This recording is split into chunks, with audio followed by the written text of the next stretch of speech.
Good afternoon. Good afternoon, ma'am. Good afternoon. Hi, good afternoon, ma'am. Hi. Good afternoon. Good afternoon.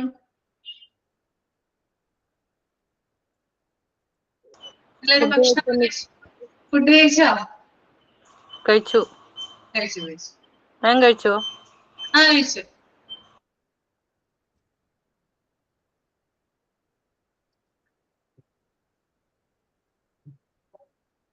ഇനി എത്ര chapter ഉണ്ട് എടുക്കാനായിട്ട് മൊത്തം? നിങ്ങൾ നോക്കിയായിരുന്നോ? ടോട്ടൽ ഇനി എത്ര ചാപ്റ്റർ ഉണ്ട് എടുക്കാനായിട്ട്?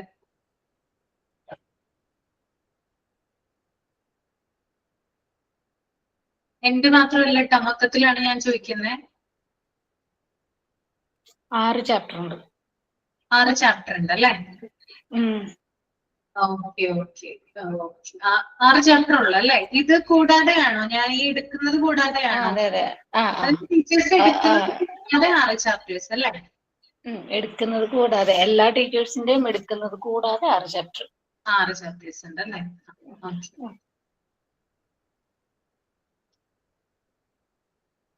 ഓക്കെ, അപ്പൊ നമുക്ക് സ്റ്റാർട്ട് ചെയ്യാം. നമ്മൾ കഴിഞ്ഞ ക്ലാസ്സില് ബേസിക് ഫീച്ചേഴ്സ് വരെയായിരുന്നു. ബേസിക് ഫീച്ചേഴ്സില് ഡിജിറ്റൽ റിപ്പോർട്ടിംഗ് അല്ലേ? അതുവരെയല്ലേ പറഞ്ഞു നടത്തിയത്?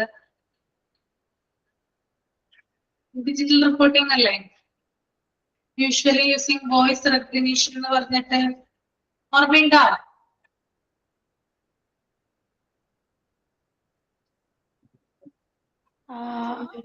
ബേസിക് ഫീച്ചേഴ്സ് അല്ലേ കഴിഞ്ഞത്? അതെ, റേഡിയോളജി അതൊക്കെ കഴിഞ്ഞു. ബേസിക് ഫീച്ചേഴ്സ് പറഞ്ഞായിരുന്നില്ല റേഡിയോളജിയില്? അതിൽ കഴിഞ്ഞു. അത് മൊത്തം കഴിഞ്ഞു. ഡിജിറ്റൽ റിപ്പോർട്ടിംഗ് വരെയല്ലേ എടുത്തത്? ആണോ? ആണെന്നാണ് എന്റെ ഓർമ്മ. കുറച്ച് പോയിന്റ്സ് മാത്രമേ എടുത്തിട്ടുണ്ടായുള്ളൂ. ഓക്കെ, ഇനി അടുത്തത് printable like patient letters and print out reports കേട്ടോ. അതായത് രോഗികൾക്കുള്ള കത്തുകള്, പിന്നെ മെഡിക്കൽ റിപ്പോർട്ടുകള് പ്രിന്റ് ചെയ്ത് നൽകാനുള്ള സൗകര്യം ഇതിനകത്തുണ്ട്.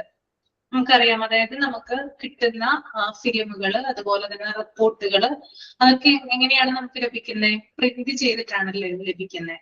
അപ്പൊ അത്തരത്തിലുള്ള സൗകര്യം നമുക്ക് ഇതിനകത്ത് കാണാനായിട്ട് സാധിക്കും. ദെൻ അടുത്തത് result transmission, integration or emailing of clinical reports. അതായത് ഇമെയിൽ വഴി നൽകാനുള്ള സൗകര്യം. നമുക്ക് റിപ്പോർട്ടുകൾ വാട്സപ്പിലും ഇമെയിലൊക്കെ വരാറില്ലേ? ഉണ്ടോ? ഉണ്ടല്ലേ? MRI എടുത്ത റിപ്പോർട്ട് വരാറുണ്ട്, CT എടുത്ത റിപ്പോർട്ട് വരാറുണ്ട് അല്ലേ? അപ്പോ അത്തരത്തില് ഇമെയിൽ വഴി നൽകാനുള്ള സൗകര്യം ഇതിന്റെ ഒരു പ്രത്യേകതയാണ്. Next patient tracking. അതായത് എന്താണ്? രോഗിയെ ട്രാക്ക് ചെയ്യാനുള്ള ഒരു സൗകര്യം ഇതിനകത്തുണ്ട്, ഈ ഒരു സംവിധാനത്തിലുണ്ട്. രോഗിയെ ട്രാക്ക് ചെയ്യും. Next interactive documents. Interactive documents എന്ന് പറഞ്ഞാൽ എന്താണ്? യൂസേഴ്സിന് ഡിജിറ്റൽ രേഖകൾ സ്വയം തിരുത്താനുള്ള സൗകര്യമുണ്ട്. അതായത് നമുക്ക് നൽകുന്ന, അതായത് നമുക്ക് കിട്ടുന്ന രേഖകളിൽ എന്തെങ്കിലും എറേഴ്സോ കാര്യങ്ങളോ ഉണ്ടെങ്കിൽ അതെന്ത് ചെയ്യാം? യൂസേഴ്സിന്, അതായത് നമുക്ക് തന്നെ സ്വയം തിരുത്താനുള്ള ഡിജിറ്റൽ സൗകര്യവും ഇതിനകത്ത് ഉണ്ട്. Okay, that is interactive documents കേട്ടോ.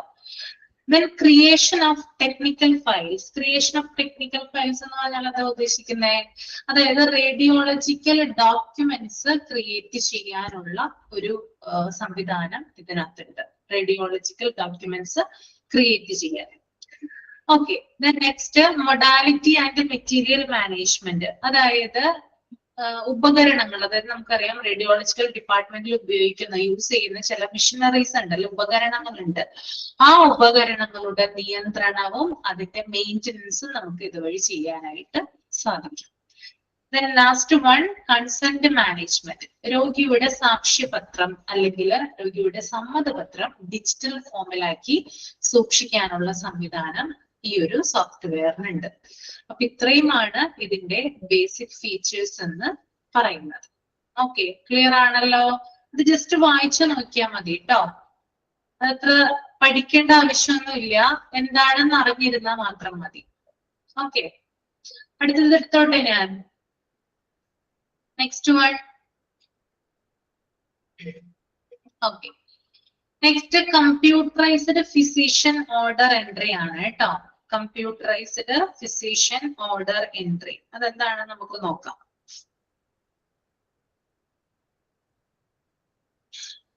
Computerized Physician Order Entry (CPOE), otherwise known as Computerized Provider Order Entry or Computerized Practitioner Order Entry, refers to the process of a medical professional entering and sending medication orders and treatment instructions electronically by way of computer application instead of on paper charts.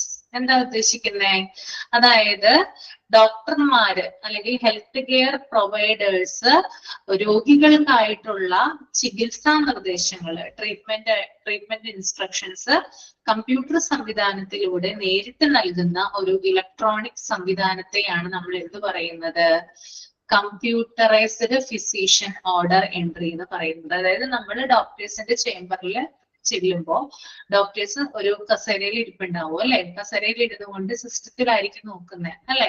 നമ്മളെ നോക്കും, നമ്മളെ consult ചെയ്യും, അതിനോടൊപ്പം എന്ത് ചെയ്യും, സിസ്റ്റത്തിൽ അവരെ കുറെ കാര്യങ്ങൾ അവരെ എൻറ്റർ ചെയ്യുന്നത് കാണാം, കുറെ ക്ലിക്കുകൾ കാര്യങ്ങൾ ചെയ്യുന്നത് കാണാം.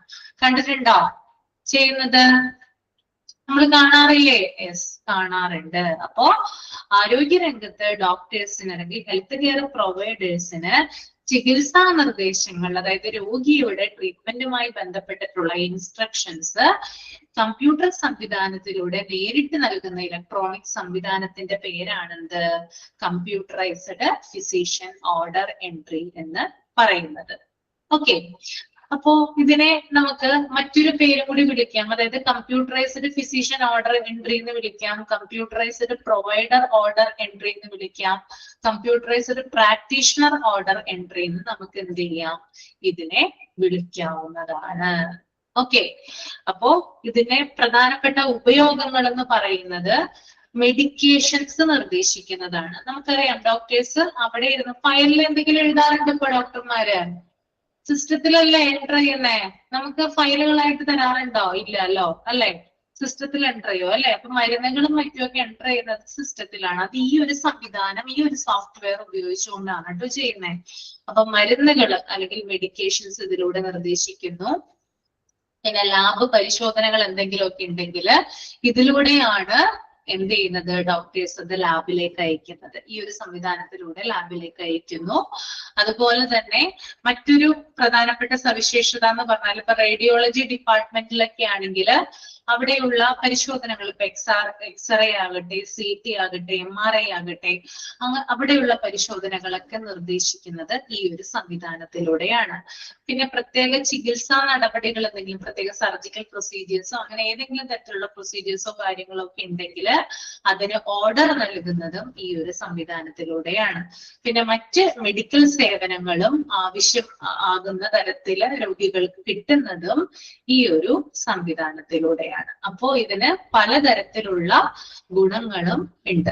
ഓക്കെ, അപ്പൊ ഡോക്ടർമാർക്ക് കമ്പ്യൂട്ടറിൽ നേരിട്ട് ഇതുവഴി എന്ത് ചെയ്യാം? നിർദ്ദേശങ്ങൾ കൊടുക്കാനായിട്ട് സാധിക്കും. ഇതിലൂടെ എറേഴ്സ് കുറക്കാനായിട്ട് പറ്റും. കാരണം കൈകൊണ്ടല്ല എഴുതുന്നത് അല്ലെ. ചില ആളുകൾക്ക് ഡോക്ടേഴ്സിന്റെ ഹാൻഡ് റൈറ്റിംഗ് വായിക്കാനായിട്ട് ബുദ്ധിമുട്ടാണ്. പക്ഷെ ഈ ഒരു സംവിധാനത്തിലൂടെ നമ്മൾ ചെയ്തു കഴിഞ്ഞാൽ അത്തരത്തിലുള്ള പ്രശ്നങ്ങളൊന്നും തന്നെ വരുന്നില്ല. തെറ്റുകളും കാര്യങ്ങളൊക്കെ ഉണ്ടെങ്കിൽ അത് ഒഴിവാകുന്നു. പിന്നെ ഓർഡറുകൾ ഉടൻ തന്നെ ബന്ധപ്പെട്ട വിഭാഗങ്ങളിലേക്ക് എത്തിക്കുന്നു. അതായത് ഏത് ഡിപ്പാർട്ട്മെന്റിലാണോ ഡോക്ടർ രോഗിയുമായി ബന്ധപ്പെട്ടിട്ടുള്ള ചികിത്സാ സേവനങ്ങൾ അയച്ചിട്ടുള്ളത് അത് ഉടനെ തന്നെ ലാബിലേക്കാണെങ്കിൽ ലാബിലേക്ക്, റേഡിയോളജിയിലേക്കാണെങ്കിൽ അവിടേക്കൊക്കെ, അല്ലെങ്കിൽ ഫാർമസിയിലേക്കാണെങ്കിൽ അവിടേക്കൊക്കെ എന്ത് ചെയ്യുന്നു? പെട്ടെന്ന് തന്നെ ഈ ഡോക്ടർ ടൈപ്പ് ചെയ്യുന്ന കാര്യം പെട്ടെന്ന് തന്നെ സെൻഡ് ചെയ്യപ്പെടുന്നു. ഓക്കെ, പിന്നെ അതുപോലെ തന്നെ മരുന്നുകളുടെ ഡോസ്, അതുപോലെ തന്നെ അലർജികള്, മരുന്നുകള്, പിന്നെ എന്തെങ്കിലും റിയാക്ഷൻസ് ഉണ്ടെങ്കിൽ അത്, ഇങ്ങനെയുള്ള കാര്യങ്ങളെ കുറിച്ചിട്ടൊക്കെ മുന്നറിയിപ്പ് നൽകുന്ന ഒരു വിഭാഗം കൂടിയാണ്. അതായത് നമ്മൾ മരുന്നുകൾ എന്തെങ്കിലും കാര്യങ്ങൾ, ഡോസേജും കാര്യങ്ങളൊക്കെ എഴുതുന്ന സമയത്ത് ഇതിന്റെ ഓട്ടോമാറ്റിക് ആയിട്ടുള്ള ഒരു സോഫ്റ്റ്വെയർ, അതായത് ഇത് നമ്മൾ ആരോഗ്യരംഗത്ത് കൂടുതലായിട്ട് ഉപയോഗിക്കുന്നതുകൊണ്ട് നമ്മൾ എന്തെങ്കിലും മരുന്നുകളുടെ പേരൊക്കെ എഴുതി കഴിഞ്ഞാൽ അപ്പൊ തന്നെ അതിന്റെ ഡോസേജുകളുടെ ഓപ്ഷൻ ഓട്ടോമാറ്റിക് ആയിട്ട് അതിനകത്ത് കാണാനായിട്ട് സാധിക്കും. അതുപോലെ തന്നെ ഈ മരുന്നിന് എന്തെങ്കിലും റിയാക്ഷൻസ് ഉണ്ടെങ്കിൽ അതും അവിടെ നമുക്ക് ഡിസ്പ്ലേ അല്ലെങ്കിൽ കാണാനായിട്ട് സാധിക്കും. അങ്ങനെയുള്ള പ്രത്യേകതകളൊക്കെ എന്തിനുണ്ട്, ഈ ഒരു സോഫ്റ്റ്വെയറിന് ഉണ്ട്. പിന്നെ രോഗികൾക്ക് തെറ്റായിട്ടുള്ള മരുന്നുകൾ നൽകാൻ, അതായത് ഇപ്പൊ ഏതെങ്കിലും ഒരു രോഗമാണെന്നിരിക്കട്ടെ, അതിനൊരു മരുന്നുണ്ടാവുമല്ലോ, ആ മരുന്നിന് പകരം ഡോക്ടർ വേറെ മരുന്നാണ് നിർദ്ദേശിക്കുന്നതെങ്കിൽ അവിടെ എറർ വന്ന് കാണിക്കും. അതായത് തെറ്റെന്ന് ഓട്ടോമാറ്റിക് ആയിട്ട് അവിടെ എന്ത് ചെയ്യും, കാണാനായിട്ട് സാധിക്കും. അപ്പൊ ഇതുമൂലം തെറ്റായിട്ടുള്ള മരുന്നുകൾ നൽകുന്നതും കുറക്കാനായിട്ട് സാധിക്കുന്നു. അപ്പൊ ഇത്തരത്തില് പല ഗുണങ്ങളും എന്തിനുണ്ട്, ഈ ഒരു സംവിധാനത്തിന് ഉണ്ട്. പിന്നെ രോഗിയുടെ സേഫ്റ്റി വർദ്ധിക്കാനായിട്ട് സഹായിക്കുന്നു, രോഗിയുടെ സുരക്ഷ വർദ്ധിക്കുന്നു. അങ്ങനെ കുറേ അധികം ഗുണങ്ങൾ എന്തിനുണ്ട്, ഈ ഒരു ഈ സംവിധാനം അല്ലെങ്കിൽ ഒരു സോഫ്റ്റ്വെയറിന് നമുക്ക് കാണാനായിട്ട് സാധിക്കും. പിന്നെ സമയം ലാഭിക്കുന്നുണ്ട്, പിന്നെ ആശുപത്രിയുടെ പ്രവർത്തനങ്ങൾ കൂടുതൽ കാര്യക്ഷമമാകുന്നു. പിന്നെ EHR, അതുപോലെ HIS, LIS, RIS തുടങ്ങിയിട്ടുള്ള സംവിധാനങ്ങളുമായിട്ട് എന്ത് ചെയ്യുന്നുണ്ട്, ഇത് കോർഡിനേറ്റ് ചെയ്ത് പ്രവർത്തിക്കുന്നുണ്ട്. അപ്പൊ CPOE ഇന്റഗ്രേഷൻ വർക്ക് ഫ്ലോ എന്ന് പറഞ്ഞൊരു സംഭവം കൊടുത്തിട്ടുണ്ട്. അത് നിങ്ങൾ ജസ്റ്റ് ഒന്ന് നോക്കിയാൽ മതി. അതിനകത്ത് പേഷ്യന്റ് ഇൻഫോർമേഷൻ കൊടുക്കുന്നു. പിന്നെ CDSS സിസ്റ്റം എന്ന് പറഞ്ഞാല് ഡോക്ടേഴ്സിന് ഡിസിഷൻ എടുക്കാനായിട്ട് സപ്പോർട്ട് ചെയ്യുന്നതാണ്. ഞാൻ നേരത്തെ പറഞ്ഞില്ലേ, എന്തെങ്കിലും ഒരു മരുന്ന് എഴുതി എന്ന് വിചാരിക്കുക, ആ മരുന്ന് തെറ്റായിട്ടാണ് ഡോക്ടേഴ്സ് എഴുതുന്നതെങ്കിൽ അവിടെ ഏറെ വന്ന് കാണിക്കും. അതുപോലെ എന്തെങ്കിലും മരുന്നുകളുടെ ഡോസ് കറക്റ്റ് ആയിട്ടല്ല അവിടെ മെൻഷൻ ചെയ്തിട്ടില്ലെങ്കിൽ അതും ഏറെ വന്ന് കാണിക്കും. അപ്പൊ നമുക്ക് കറക്റ്റ് ആയിട്ടുള്ള തീരുമാനങ്ങൾ എടുക്കാനായിട്ട് നമ്മളെ ഡോക്ടേഴ്സിനെ സഹായിക്കുന്ന ഒരു സിസ്റ്റമാണെന്ത്, ഈ ഒരു സോഫ്റ്റ്വെയർ എന്ന് പറയുന്നത്. അതുപോലെ തന്നെ ഇതിൽ നിന്നാണ് പല വിവരങ്ങൾ എങ്ങോട്ട് പോകുന്നത്, ഫാർമസിയിലേക്കും ലബോറട്ടറിയിലേക്കും റേഡിയോളജി സെന്ററിലേക്കും ഒക്കെ പോകുന്നത്. ഓക്കെ, അപ്പോൾ എല്ലാ തരത്തിലുള്ള drug reaction, dosage, allergy checking, E prescription, electronic test orders, ഇങ്ങനെയുള്ള പല കാര്യങ്ങളും ഈ സോഫ്റ്റ്വെയറിലൂടെ എന്ത് ചെയ്യുന്നുണ്ട്, നൽകപ്പെടുന്നുണ്ട്. ഓക്കെ, ക്ലിയർ ആണോ? ഓക്കെ ആണ്, യെസ്. ഇനി next one, the 10 uses of computers in hospital ആണ് കേട്ടോ. കമ്പ്യൂട്ടറുകളുടെ ഉപയോഗത്തെ കുറിച്ചിട്ടാണ് ഞാൻ പറയാനായിട്ട് പോകുന്നത്. അപ്പൊ നിങ്ങളൊരു കാര്യം ചെയ്യാ, 5ാമത്തെ പോയിന്റ് വരെ വായിക്കുക കേട്ടോ. 5ാമത്തെ പോയിന്റ്.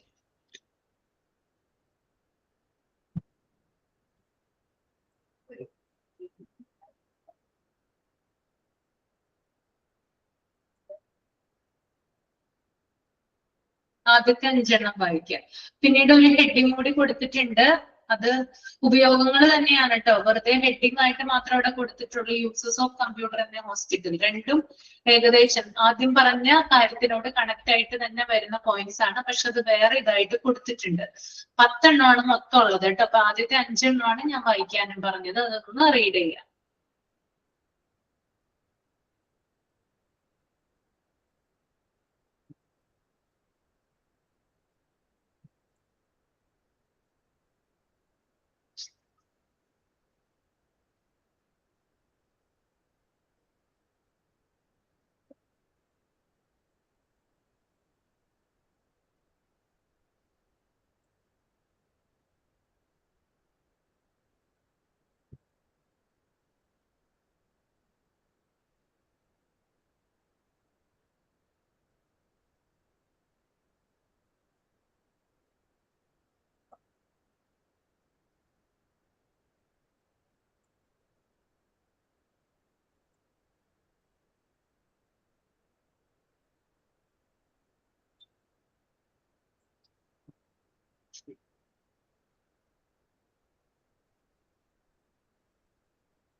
വായിച്ചു കഴിഞ്ഞോ? ഓക്കെ, നമുക്ക് നോക്കാം അല്ലെ.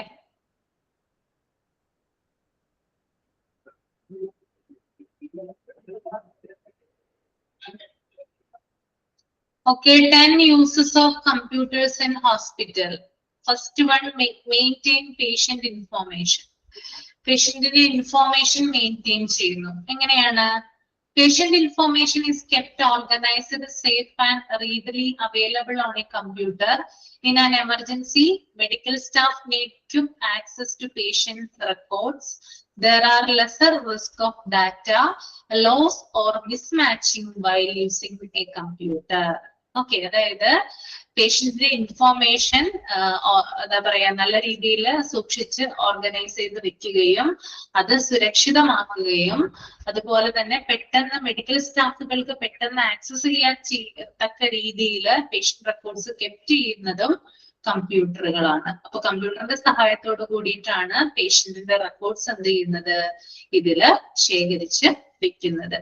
പിന്നെ അതുപോലെ തന്നെ കമ്പ്യൂട്ടർ ഉപയോഗിക്കുന്നതിലൂടെ ഡാറ്റ നഷ്ടപ്പെടാനുള്ള സാധ്യത കുറവാണ്. നമ്മുടെ പേപ്പർ റെക്കോർഡുകൾ ഉപയോഗിക്കേണ്ട അല്ലെ, കമ്പ്യൂട്ടറിൽ നമ്മൾ കെപ്റ്റ് ചെയ്ത് വെച്ച് കഴിഞ്ഞാല് ആ ഡാറ്റ പിന്നീട് ലോസ് ആകാനുള്ള ചാൻസ് കുറവാണ്, മിസ്മാച്ചിങ് ഉണ്ടാവാനുള്ള ചാൻസ് കുറവാണ്. അപ്പോ നല്ല രീതിയിൽ ഒരു ഹോസ്പിറ്റലിൽ ഉപയോഗിക്കുന്ന ഒരു സംവിധാനമാണ് എന്ത്, കമ്പ്യൂട്ടർ എന്ന് പറയുന്നത്. ഹോസ്പിറ്റലിൽ മാത്രമല്ല കേട്ടോ, എല്ലാ തരത്തിലുള്ള ഓർഗനൈസേഷനുകളിലും ഇപ്പൊ എന്തുണ്ട്, കമ്പ്യൂട്ടർ ഉണ്ട്. കമ്പ്യൂട്ടർ ഇല്ലാത്ത ഏതെങ്കിലും ഒരു സ്ഥാപനം ഉണ്ടോ നമ്മുടെ നാട്ടില്? എല്ലാ സ്ഥാപനങ്ങൾക്കും കമ്പ്യൂട്ടർ ഇല്ലേ? ഉണ്ടോ? ഉണ്ടല്ലേ. എല്ലാ തരത്തിലുള്ള സ്ഥാപനങ്ങൾക്കും കമ്പ്യൂട്ടർ നമുക്ക് കാണാനായിട്ട് പറ്റും അല്ലെ. അപ്പോ ഹോസ്പിറ്റലിനെ സംബന്ധിച്ച് മെഡിക്കൽ സ്റ്റാഫുകൾക്ക് പെട്ടെന്ന് പേഷ്യൻസിന്റെ റെക്കോർഡ്സിൽ ആക്സസ് ചെയ്യാനും അത് വളരെയധികം നല്ല രീതിയിൽ ഓർഗനൈസ് ചെയ്ത് സേഫ് ആയിട്ട് വെക്കാനും കമ്പ്യൂട്ടറാണ് ഹെൽപ്പ് ചെയ്യുന്നത്. ഓക്കെ, അപ്പൊ പേഷ്യന്റ് ഇൻഫോർമേഷൻ മെയിൻറ്റെയിൻ ചെയ്യുക.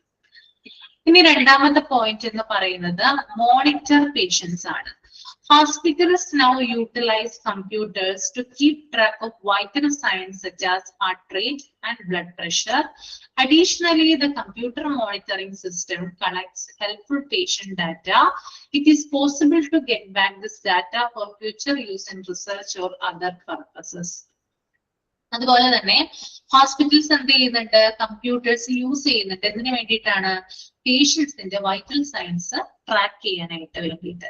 അതായത് ഹാർട്ട് റേറ്റ്, ബ്ലഡ് പ്രഷർ ഇതുപോലുള്ള കാര്യങ്ങൾ ട്രാക്ക് ചെയ്യുന്നതിന് വേണ്ടിയിട്ടാണ് കമ്പ്യൂട്ടറുകൾ ഉപയോഗിക്കുന്നത്. മോണിറ്റർ ചെയ്യാനായിട്ട്. നോക്കി നിങ്ങൾ അവിടെ ഒരു പേഷ്യന്റ് കിടക്കുന്നുണ്ട് അല്ലെ, നോക്കി നിങ്ങൾ ഒരു സ്ക്രീൻ സംവിധാനം കാണുന്നില്ലേ അവിടെ? കമ്പ്യൂട്ടർ സംവിധാനം ഉണ്ട് കണ്ടോ ഭിത്തിയില്. എന്നിട്ട് എന്ത് ചെയ്യുന്നു, എല്ലാ കാര്യങ്ങളും ട്രാക്ക് ചെയ്യപ്പെടുന്നുണ്ട് കേട്ടോ. അവരുടെ ഡാറ്റാബേസിൽ എല്ലാ കാര്യങ്ങളും കണക്ട് ചെയ്ത് ട്രാക്ക് ചെയ്യപ്പെടുന്നുണ്ട്. ഓക്കെ, അപ്പോ ഇതുപോലുള്ള കാര്യങ്ങൾ മോണിറ്റർ ചെയ്യുന്നതിന് വേണ്ടിയിട്ട് കമ്പ്യൂട്ടർ ആണ് സഹായിക്കുന്നത്. പിന്നെ പേഷ്യന്റിന്റെ ഡാറ്റ കമ്പ്യൂട്ടർ കളക്ട് ചെയ്യുന്നു.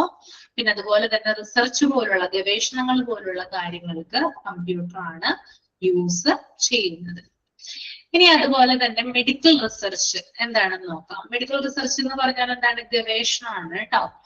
To understand more about a certain ailment, clinicians may now search medical databases.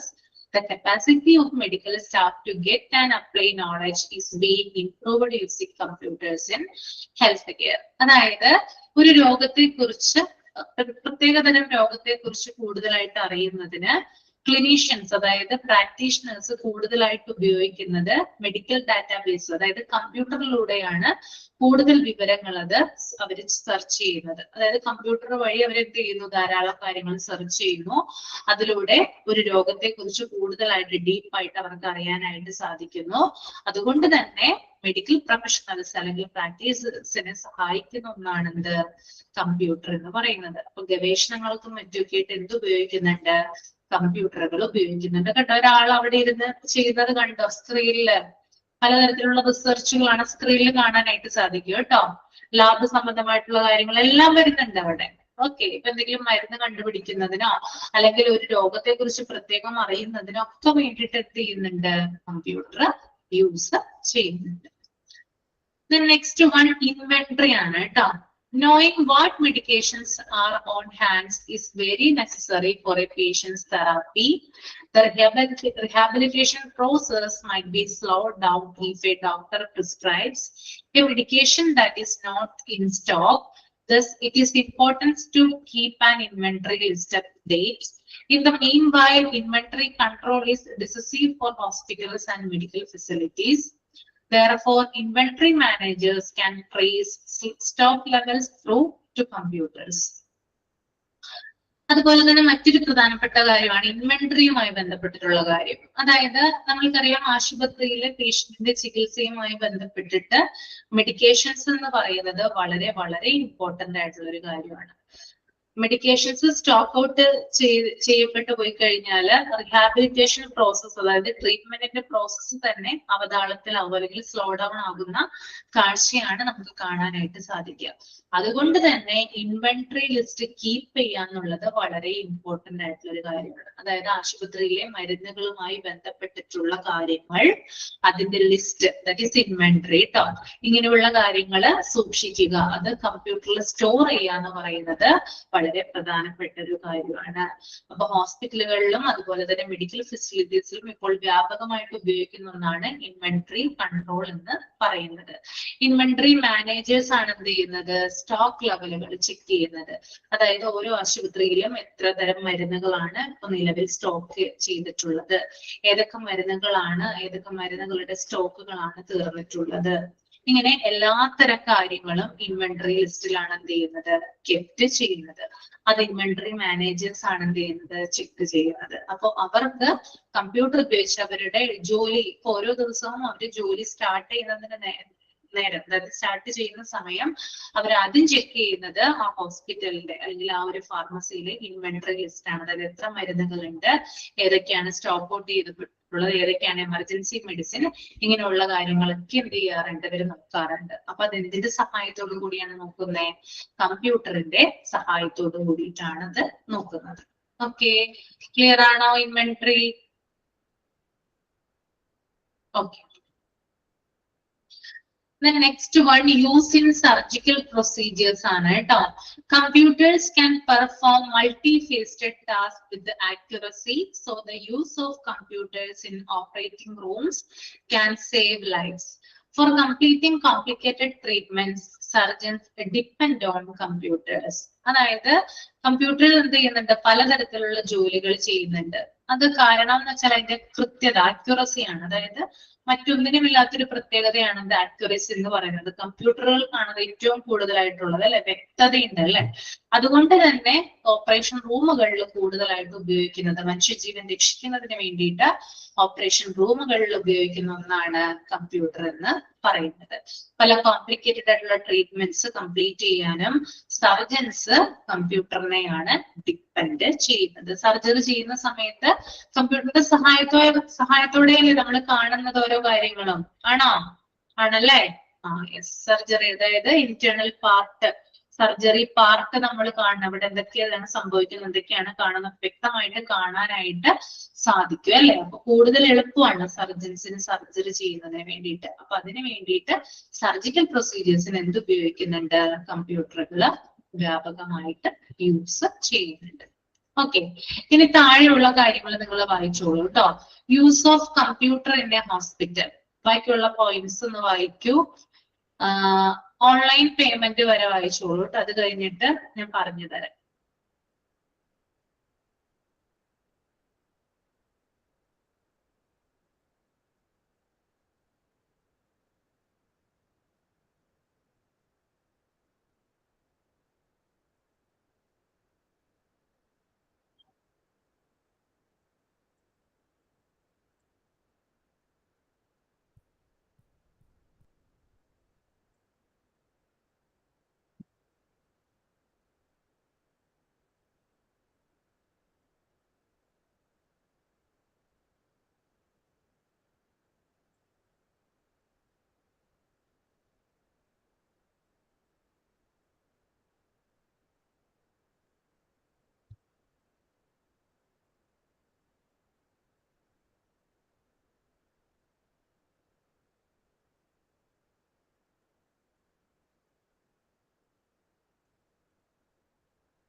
Okay, കഴിഞ്ഞു. ഓക്കെ, അപ്പൊ അടുത്ത പോയിന്റ് നമുക്ക് നോക്കാം. Medical equipment and imaging. Computers are widely used to operate medical machinery that conducts crucial medical tests including ultrasonography, CT scans, MRI, blood tests, etc. Doctors also utilize computers to display their findings and describe the illness and course of therapy. Computers may be used for 3D modeling and drawing. നമുക്കറിയാവുന്ന ഒരു കാര്യമാണ്, computers എന്ത് ചെയ്യുന്നുണ്ട്, medical machinery പ്രവർത്തിക്കാൻ വേണ്ടിയിട്ട് ഉപയോഗിക്കുന്നുണ്ട് അല്ലെ. നമുക്കറിയാം അൾട്രാസോണോഗ്രഫി, CT സ്കാൻ, MRI ഇതൊക്കെ ചെയ്യുന്ന സമയത്ത് എന്ത് ഉപയോഗിക്കുന്നുണ്ട്, കമ്പ്യൂട്ടറുകൾ ഉപയോഗിക്കുന്നില്ലേ. USG ചെയ്യുന്നത് അങ്ങനെയല്ലേ, കമ്പ്യൂട്ടറിന്റെ സഹായത്തോട് കൂടിയല്ലേ നമ്മൾക്ക് കാണാൻ പറ്റും അല്ലെ. USG ചെയ്യുന്ന സമയത്ത് നമ്മള് നോക്കൂ അല്ലെ, ഡോക്ടേഴ്സ് നോക്കൂ, അവിടെ ഇരുന്നിട്ടാണ് ഡോക്ടേഴ്സ് എന്ത് ചെയ്യുന്നത്, അസിസ്റ്റന്റിന് റിപ്പോർട്ട് പറഞ്ഞു കൊടുക്കുന്നത് അല്ലെ. കമ്പ്യൂട്ടറിൽ കാണാൻ പറ്റും ലെങ്ത്, വിഡ്ത് എന്നൊക്കെ പറഞ്ഞിട്ട് ഡോക്ടേഴ്സ് പറയുന്നത് കേട്ടിട്ടില്ലേ നിങ്ങള്? USG ചെയ്യുന്ന ഡോക്ടേഴ്സ് പറയുന്നത് കേട്ടിട്ടുണ്ടോ? ഏരിയ എന്നൊക്കെ പറഞ്ഞ കുറെ കാര്യങ്ങൾ പറയുന്നത് കേൾക്കാം അല്ലെ. മെഷർമെന്റുകൾ പറയും, കുറെ അളവുകൾ പറയുന്നത് കാണാം അല്ലെ. അപ്പൊ അത് കമ്പ്യൂട്ടറിന്റെ സഹായത്തോട് കൂടിയാണ്. അതുപോലെ CT ആയാലും MRI ആയാലും ഒക്കെ കമ്പ്യൂട്ടറിന്റെ സഹായത്തോട് കൂടിയിട്ടാണ് പ്രവർത്തിക്കുന്നത് കേട്ടോ. അപ്പോൾ ഡോക്ടേഴ്സ് എന്ത് ചെയ്യുന്നുണ്ട്, കമ്പ്യൂട്ടറുകളും വ്യാപകമായിട്ട് യൂട്ടിലൈസ് ചെയ്യുന്നുണ്ട്. അവരുടെ ഫൈൻഡിങ്സ് കറക്റ്റ് ആയിട്ട് രോഗിയുടെ രോഗങ്ങൾ എന്താണെന്ന് കണ്ടുപിടിക്കാനും അതിനനുസരിച്ച് അവർക്ക് മരുന്നുകൾ എഴുതാനും ചികിത്സ നൽകാനും ഒക്കെ എന്ത് ചെയ്യുന്നുണ്ട്, കമ്പ്യൂട്ടറുകളാണ് ഉപയോഗിക്കുന്നത്. പിന്നെ അതുപോലെ തന്നെ 3D മോഡലിംഗ്, ഡ്രോയിങ് ഇതിന്റെ ഭാഗമായിട്ടൊക്കെ എന്ത് ഉപയോഗിക്കുന്നുണ്ട്, കമ്പ്യൂട്ടേഴ്സ് ഉപയോഗിക്കുന്നുണ്ട്. Then next one, communication ആണ് കേട്ടോ. The use of computers for communication amongst healthcare professionals helps the staff and makes their job easier because they are sometimes busy. Healthcare staff can communicate in real time, chat on the computer to share important information. It is preferable to receive text or post-it notes. അതായത് communication എന്ന് പറയുന്ന ഒരു സംവിധാനം കമ്പ്യൂട്ടറുകളിലൂടെ നടക്കുന്നുണ്ട് അല്ലെ. Health care professionals, അതായത് ഇന്ത്യയിലുള്ള ഒരു ഡോക്ടർക്കും വിദേശത്തുള്ള ഒരു ഡോക്ടേഴ്സിനും തമ്മിൽ എന്ത് ചെയ്യാം, കമ്മ്യൂണിക്കേറ്റ് ചെയ്യാം. നിങ്ങൾ ആ പടം കണ്ടോ, പിക്ചർ കണ്ടോ? 4 ഡോക്ടർമാര് സ്ക്രീനിലുണ്ട്, ഒരു ഡോക്ടർ ഇപ്പം ചെയറിലിരിക്കുന്നു അല്ലെ. അതായത് കോൺഫറൻസുകളൊക്കെ അറ്റൻഡ് ചെയ്യുന്നതാണ്, ചർച്ചകളും മറ്റുമൊക്കെ നടത്തുന്നതാണ് അല്ലെ. അപ്പൊ അത്തരത്തില് ജോലികൾ, സ്റ്റാഫുകളുടെയും ഡോക്ടർമാരുടെയൊക്കെ ജോലികൾ എളുപ്പത്തിൽ നടത്താനും എന്ത് ചെയ്യുന്നുണ്ട്, കമ്പ്യൂട്ടർ സഹായിക്കുന്നുണ്ട്. ഇമ്പോർട്ടന്റ് ആയിട്ടുള്ള ഇൻഫോർമേഷൻസ് ഷെയർ ചെയ്യാനും കമ്പ്യൂട്ടർ വഴി ഹെൽപ്പ് ചെയ്യുന്നുണ്ട്. അപ്പൊ കമ്മ്യൂണിക്കേഷൻ എന്ന് പറയുന്ന ഒരു കാര്യം കമ്പ്യൂട്ടർ വഴി നടക്കുന്നുണ്ട്.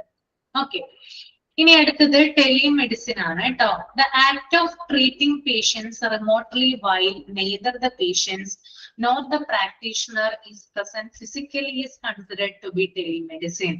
Doctors may now connect with the patients and other medical personnel thanks to computers and cell phones. During natural calamities, telemedicine is crucial as well. അതായത് ചില സമയത്ത് നമുക്കറിയാം, നമുക്ക് ഡോക്ടേഴ്സിനെ ചിലപ്പോൾ നേരിട്ട് ചെന്ന് കാണാനായിട്ട് സാധിച്ചത് വരില്ല. ഫിസിക്കലി ചിലപ്പോൾ ഡോക്ടേഴ്സ് പ്രസന്റ് ആയിരിക്കണം എന്നില്ല. പക്ഷെ കമ്പ്യൂട്ടർ വഴി എന്ത് ചെയ്യാം, നമുക്ക് കമ്മ്യൂണിക്കേറ്റ് ചെയ്യാം. അതായത് ഡോക്ടറിന്റെ കൺസൾട്ടേഷൻ, നമുക്ക് ഓൺലൈൻ കൺസൾട്ടേഷൻ നമുക്ക് നടത്താവുന്നതാണ്. കമ്പ്യൂട്ടറുകൾ മാത്രമല്ല, സെൽഫോണുകളും മറ്റൊക്കെ എന്ത് ചെയ്യുന്നുണ്ട്, ടെലിമെഡിസിൻ എന്ന് പറയുന്ന മാധ്യമമായിട്ട് ഉപയോഗിക്കുന്നുണ്ട്. അപ്പൊ നമ്മൾക്ക് എന്ത് ചെയ്യാം, ഡോക്ടേഴ്സിനോട് നമ്മുടെ അസുഖത്തെ പറ്റി പറയാം. അപ്പൊ അവരത് നോക്കിയിട്ട് കറക്റ്റ് ആയിട്ടുള്ള മരുന്നുകളും മറ്റുമൊക്കെ പ്രിസ്ക്രൈബ് ചെയ്യും. പ്രത്യേകിച്ച് നാച്ചുറൽ കലാമിറ്റീസ്, പ്രകൃതി ദുരന്തങ്ങളൊക്കെ വരുന്ന സമയത്ത് എന്ത് ചെയ്യാം, ഇത്തരത്തിലുള്ള ടെലിമെഡിസിൻ ആണ് വ്യാപകമായിട്ട് ഉപയോഗിക്കുന്നത്. ഓക്കെ, ഇനി നെക്സ്റ്റ് വൺ എന്ന് പറയുന്നത് കസ്റ്റമർ സർവീസ് ആണ് കേട്ടോ. Hospitals now use automatic systems like artificial intelligence AI to provide regular customer service to the patients, such as payments, making demands and complaints. അതായത് ഹോസ്പിറ്റൽസ് എന്ത് ചെയ്യുന്നുണ്ട്, വ്യാപകമായിട്ട് ഇപ്പൊ ഉപയോഗിക്കുന്ന ഒന്നാണ് ആർട്ടിഫിഷ്യൽ ഇന്റലിജൻസ് അഥവാ AI അല്ലെ. ഹോസ്പിറ്റൽ മാത്രമല്ല, എല്ലാവരും ഉപയോഗിക്കുന്നുണ്ടല്ലേ ഇല്ലേ. എല്ലാ തരത്തിലുള്ള ഓർഗനൈസേഷനും AI സംവിധാനത്തോട് കൂടിയിട്ടല്ല പ്രവർത്തിക്കുന്നേ.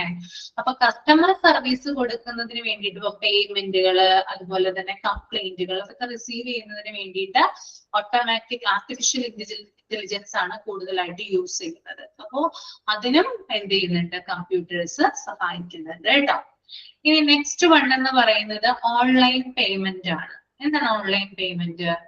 Hospitals now make use of online payment portals to help patients to pay their hospital bills online. This decreases the chances of errors and the task is performed in less time. അതായത് hospitals ഇപ്പൊ കൂടുതലായിട്ട് ഉപയോഗിക്കുന്ന ഒന്നാണ് online payment portal. അതായത് പേഷ്യൻസിന് അവരുടെ hospital ബില്ലുകൾ online ആയിട്ട് എന്ത് ചെയ്യാം, പേ ചെയ്യാനായിട്ട് സാധിക്കും. ഇതുവഴി എററുകൾ കുറയ്ക്കാനും അതുപോലെ തന്നെ കുറഞ്ഞ സമയം കൊണ്ട് കൂടുതൽ കാര്യങ്ങൾ ചെയ്യാനായിട്ട് സാധിക്കും. അതും കമ്പ്യൂട്ടറിന്റെ ഒരു ഉപയോഗത്തിൽ വരുന്നതാണ്. അപ്പൊ ഇത്രയുമാണ് എന്ത് യൂസസ് ഓഫ് കമ്പ്യൂട്ടർ എന്ന് പറയുന്നത് കേട്ടോ. ക്ലിയർ ആണോ? ഓക്കെ അല്ലേ? യെസ്. ഇനി നെക്സ്റ്റ് ഹെൽത്ത് ഇൻഫോർമേഷൻ മാനേജർ ആണ്. ഇപ്പൊ നമ്മുടെ ലാസ്റ്റ് പോർഷൻ ആണ് ഈ ചാപ്റ്ററിലെ. വലിയൊരു ചാപ്റ്റർ ആയിരുന്നു. ബോറടിച്ചോ നിങ്ങൾക്ക് ഈ ചാപ്റ്റർ? ബോറടിച്ചോ? 3 ദിവസം ക്ലാസ് ഉള്ളത് കൊണ്ട് ബോറടിക്കാൻ സാധ്യത കൂടുതലാണ്. ബോറടിച്ചോ ഈ ചാപ്റ്റർ? സത്യസന്ധമായിട്ട് മറുപടി പറയണം. ബോറടിച്ചോ? ബോറടിച്ചു? ചെറുതായിട്ട് ബോറടിച്ചല്ലേ? സാരില്ല, ഇപ്പൊ തീരും കേട്ടോ. ഒരു ടോപ്പിക്കും കൂടിയേ ഉള്ളൂ. അതും കൂടി കഴിഞ്ഞിട്ട് നമുക്കിത് നിർത്താം. വലിയൊരു ചാപ്റ്റർ ആയതുകൊണ്ടാണ് ഇത് തീരാനായിട്ട് ഇത്രയധികം പ്രയാസം വന്നത്. ഓക്കെ, അപ്പൊ ഹെൽത്ത് ഇൻഫോർമേഷൻ മാനേജർ അതൊന്ന് നിങ്ങൾ വായിക്കൂ കേട്ടോ. ഹെൽത്ത് ഇൻഫോർമേഷൻ മാനേജർ വായിക്കുക, ഡ്യൂട്ടീസ് ഓഫ് ഹെൽത്ത് ഇൻഫോർമേഷൻ മാനേജറും വായിക്കുക. അത് രണ്ടും വായിക്കുക കേട്ടോ.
വായിച്ചു കഴിഞ്ഞെങ്കിൽ തമ്പ് ചെയ്യാം കേട്ടോ.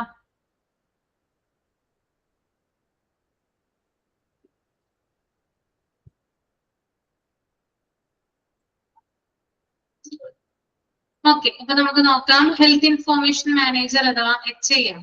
Health information managers, HIM, organize, oversee, and protect patient health information, data which includes symptoms, diagnosis, medical histories, test result, and procedures. The exact job description relies on the professional's job title.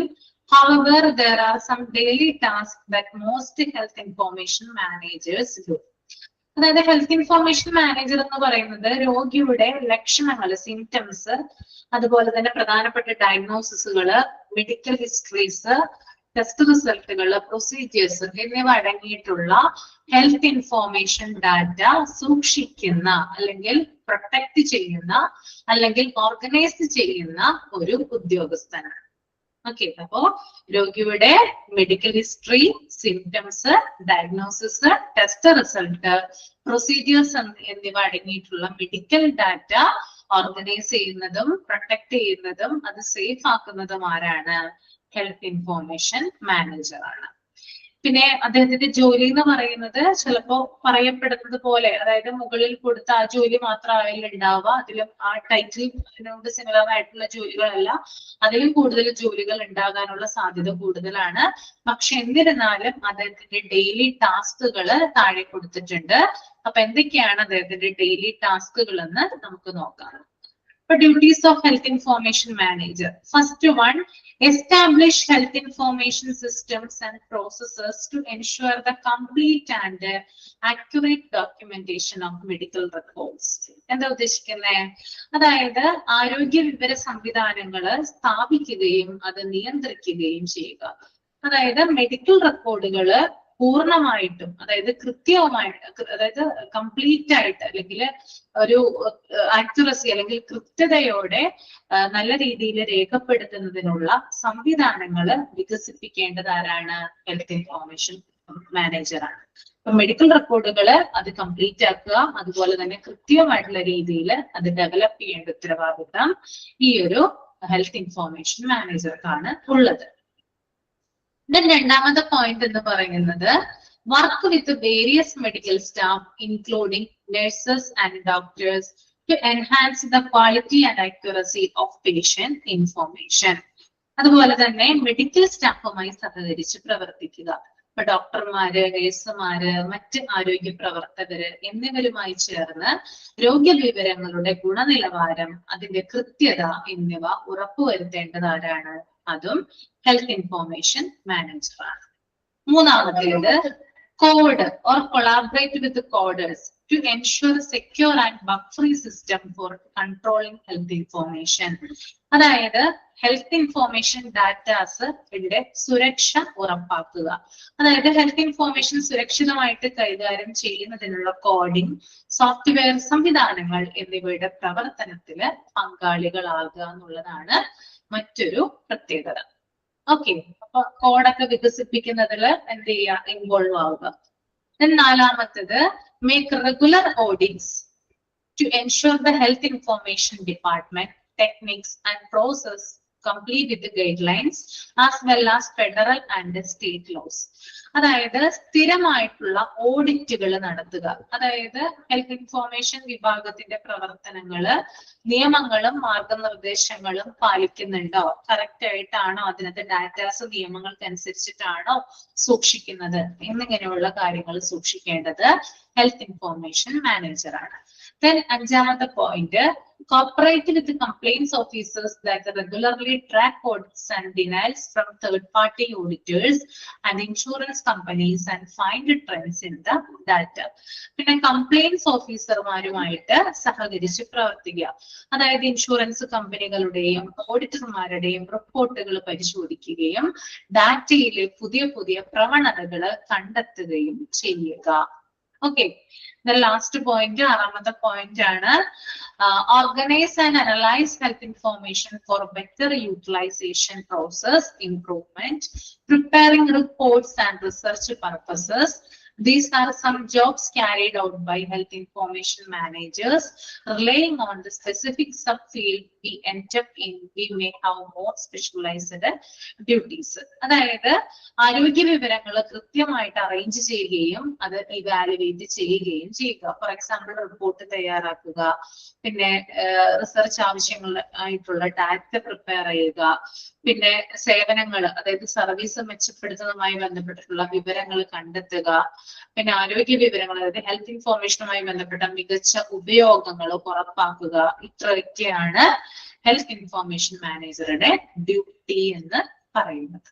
Okay, clear ആണോ? Okay ആണോ? Yes. അപ്പൊ നമ്മുടെ ഈ chapter കഴിഞ്ഞു കേട്ടോ.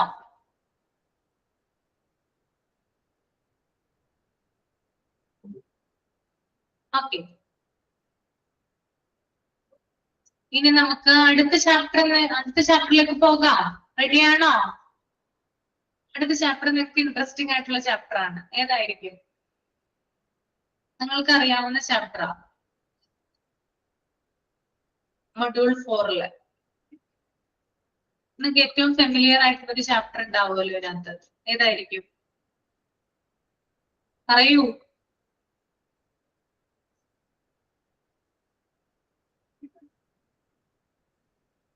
ഒന്നും familiar ആയിട്ടുള്ള chapters അല്ല. കമ്പ്യൂട്ടർ എന്ന് കേട്ടിട്ടുണ്ടോ നിങ്ങള്? ഇത്രയും നേരം നമ്മൾ പറഞ്ഞത് കമ്പ്യൂട്ടറിനെ കുറിച്ചല്ലേ? ചാപ്റ്റർ 11 ബേസിക്സ് ഓഫ് കമ്പ്യൂട്ടർ കേട്ടോ. കമ്പ്യൂട്ടറിന്റെ അടിസ്ഥാനപരമായിട്ടുള്ള കാര്യങ്ങളാണ് നമ്മൾ ഇനി പഠിക്കാൻ പോകുന്നത്. അപ്പൊ നിങ്ങൾ ടെൻഷൻ ആവണ്ട, ബോറടിക്കാനുള്ള ചാൻസ് കുറവാണ്. കാരണം നമ്മൾ ചെറിയ ക്ലാസ്സിലൊക്കെ പഠിച്ച കാര്യങ്ങളാണ് ഇനി പഠിക്കാനായിട്ട് പോകുന്നത്. കണ്ടോ എല്ലാവരും ചാപ്റ്റർ കണ്ടോ? ചാപ്റ്റർ 11 ബേസിക്സ് ഓഫ് കമ്പ്യൂട്ടർ കേട്ടോ. എല്ലാവരും എടുത്തു വെച്ചോ? യെസ്. അപ്പൊ ആദ്യം ആ ഫസ്റ്റ് പേജ് ഒന്ന് റീഡ് ചെയ്യൂ കേട്ടോ. അത് കഴിഞ്ഞിട്ട് ഞാൻ പറഞ്ഞു തരാം. നമുക്ക് മുഴുവനായിട്ടൊന്നും എടുക്കാൻ പറ്റില്ല, കുറച്ച് സമയമുള്ളൂ. ഒരു ഇൻട്രൊഡക്ഷൻ പറഞ്ഞു തരാം കേട്ടോ. അപ്പൊ വായിക്കാം.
വായിച്ചു കഴിയുമ്പോ തമ്പ് ചെയ്യാം കേട്ടോ. ഓക്കെ, നമുക്ക് നോക്കാം. Fundamentals of computer.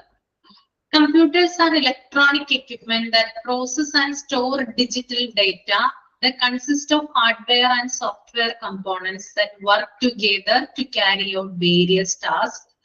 The fundamental components of a computer consist of a central processing unit CPU, memory, input-output devices, and storage devices.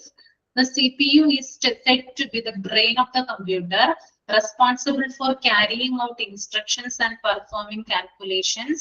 Memory stores data and instructions and performs calculations. Memory stores data and instructions that the CPU requires to access quickly. Input-output devices make the user able to interact with the computer, such as through a keyboard and mouse. Storage devices stores data and programs for long-term use. Operating systems and applications are software programs that allow the computer to perform specific tasks. Okay. അപ്പൊ computer എന്ന് പറഞ്ഞാൽ എന്താ ഉദ്ദേശിക്കുന്നത്? First തന്നെ കൊടുത്തിട്ടുണ്ട് അല്ലെ. Computers are electronic equipment that process and store digital data. Computer എന്ന് പറയുന്നത് ഒരു ഇലക്ട്രോണിക് എക്യുപ്മെന്റ് ആണ്. അത് എന്ത് ചെയ്യുന്നു? ഡിജിറ്റൽ ഡാറ്റ സ്റ്റോർ ചെയ്യുകയും പ്രോസസ് ചെയ്യുകയും ചെയ്യുന്നു. ഓക്കെ, അപ്പൊ കമ്പ്യൂട്ടർ എന്താണ്? ഒരു ഇലക്ട്രോണിക് എക്യുപ്മെന്റ് ആണ്. അത് ഡിജിറ്റൽ ഡാറ്റയെ സ്റ്റോർ ചെയ്യുന്നു, പ്രോസസ് ചെയ്യുന്നു. അതുപോലെ തന്നെ ഇവിടെ കൊടുത്തിട്ടുണ്ട് they consist of hardware and software components that work together to carry out various tasks. ഈ കമ്പ്യൂട്ടർ എന്ന് പറയുന്നത് അതിൽ ഹാർഡ്വെയർ കമ്പോണൻസും ഉണ്ട്, സോഫ്റ്റ്വെയർ കമ്പോണൻസും ഉണ്ട്. ഇത് രണ്ടും കൂടി ചേർന്നിട്ട് ഒരുമിച്ചാണ് എന്ത് ചെയ്യുന്നത്? കമ്പ്യൂട്ടറിന്റെ പ്രവർത്തനങ്ങൾ നടത്തുന്നത്. ഹാർഡ്വെയർ എന്താണ്? സോഫ്റ്റ്വെയർ എന്താണ്? കമ്പ്യൂട്ടറിന്റെ ഹാർഡ്വെയർ എന്താ? എന്താ ഹാർഡ്വെയർ എന്ന് ഉദ്ദേശിക്കുന്നത്? ഹാർഡ്വെയർ എന്താ? ഹാർഡ്വെയറും സോഫ്റ്റ്വെയറും തമ്മിലുള്ള വ്യത്യാസം എന്താ?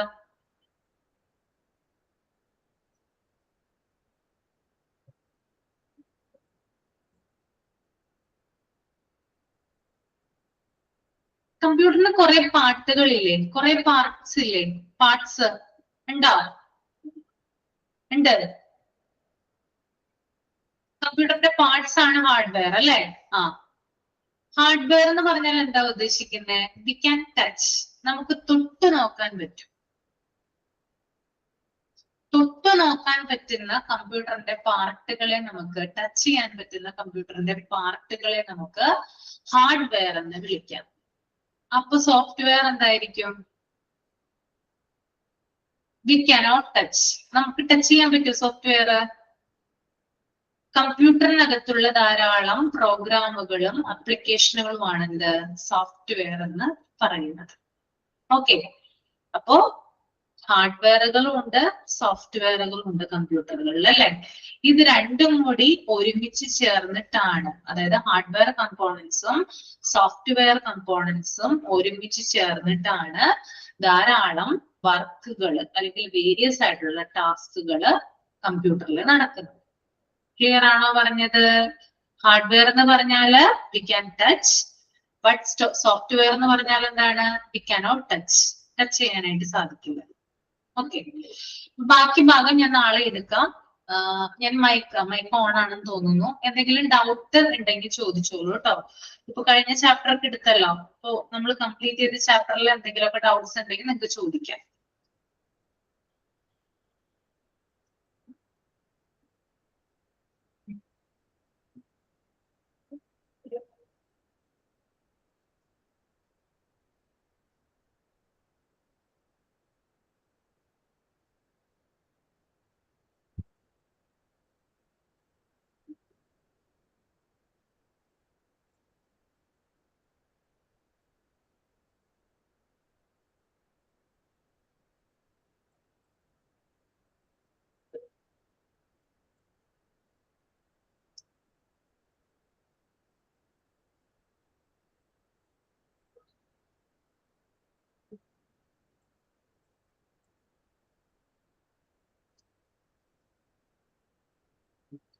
ഉണ്ടോ? എന്തെങ്കിലും ഡൗട്ട് ഉണ്ടോ? ഇല്ല.